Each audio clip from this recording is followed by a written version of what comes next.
A poem.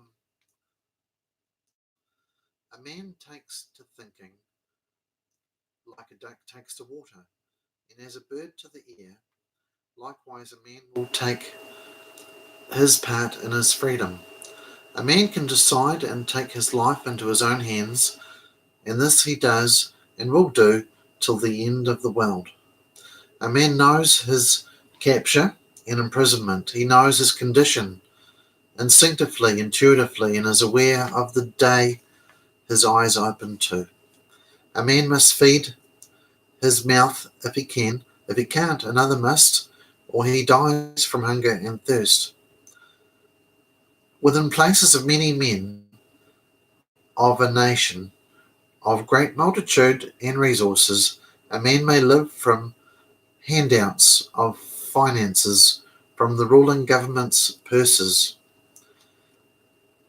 Yet he becomes unable to live without dependence on those benefits. The benefits extend beyond provision for boarding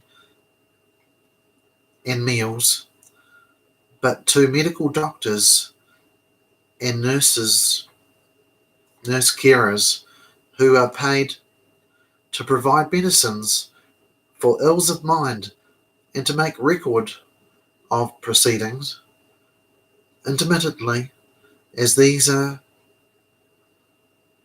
needed for managing by the state and needs to be monitored and watched to make sure all is well. But dare such people question this condition with critiques? Dare they say, it is a dishonest position we are put in by our betters? Is it wrong to desire that it be put right and to attempt to regain his standing with other men? My wife is my wife. I am married to her through a marriage made in heaven. God's grace has provided for us. God's grace, it is upon all. Man is, as it happens, a soul and a spirit,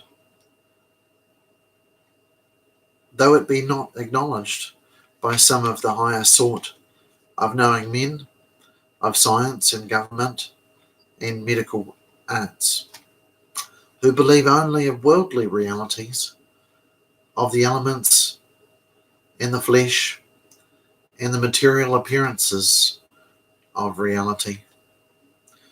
It is true, such men are capable and become strong and rich and know all things well, but also blind and arrogant and ignorant of finer things, of the sacred life of men made by the Lord of heaven, who bestowed responsibility and freedom on all the souls of Adam to take care of the earth's hosts as their chief.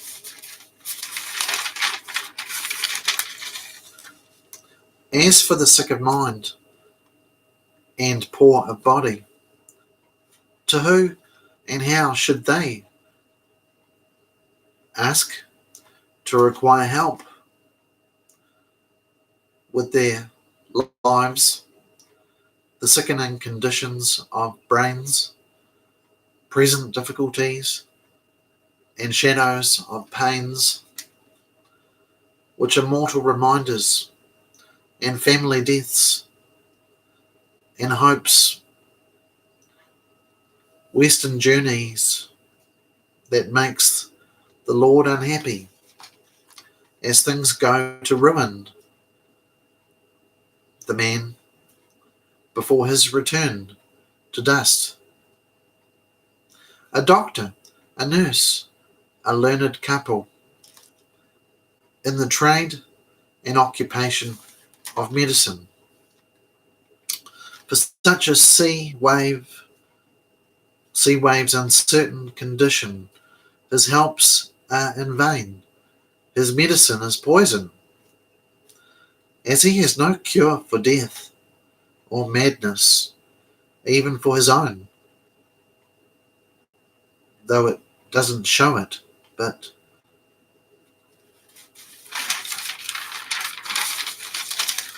what then? I do it much realizations of the useless hand, written potions of faraway witches, of clever vanities, of medicines, as they be called, that be forced, though given, taken as if one must do obedience to a man given to medicine. But he is no good physician, and promises not a cure, and reveals not a path to revive a mind so lost in madness, to direct him to the full stock of sanity. He is wanting of such wisdom, and his peers would mock him and hold precaution, preferring the potions. So much for such arts of medicine. Can I rely on a self-taught, better, independent way? Yes, it is. This I must consider the right, correct, and wiser way to help win the day. And pray show me the way, dear Lord. We shall do okay.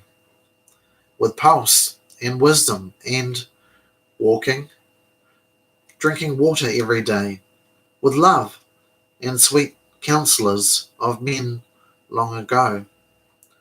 A sick mind will recover, gain strength, and stand again alone, without need of healing arts, for doctors should leave the well alone.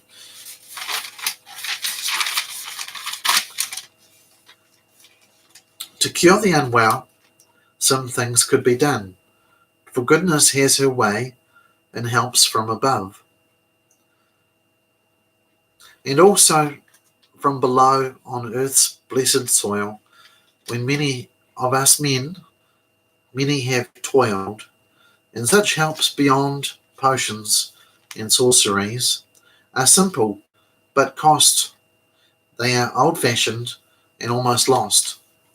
The old ways of education, modernization has almost obscured. Liberal arts fashion has been out, but some have recalled it and brought it to light that with the trivium method a man's mind can become bright. Then add to this the learning that a man should know all about everything in God's earth, this big show, things that help him think and decide.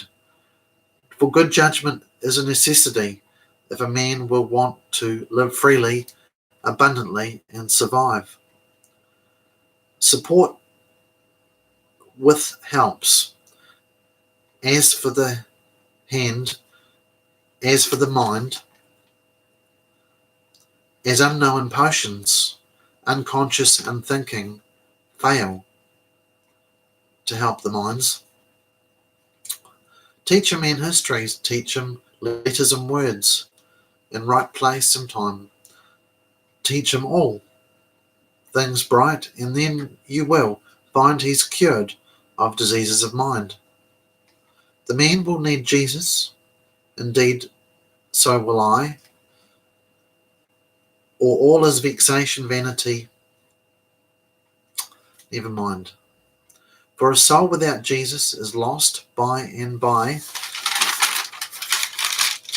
walking a mile, walking another mile, smile friend smile, a plate of spaghetti, a berry baked pastry pie, a green salad, a meat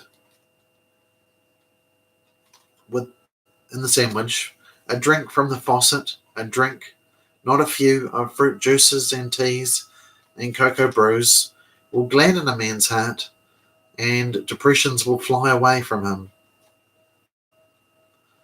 And for better thinking, to educate the mind, put him to great books to study, have him watch the school teachers and gospel preachers, and to learn to read, if he needs, from kindergarten teachers. Well, there's a little poem that to get some things off my mind in a different sort of way. I hope you enjoyed the poem. Bye-bye.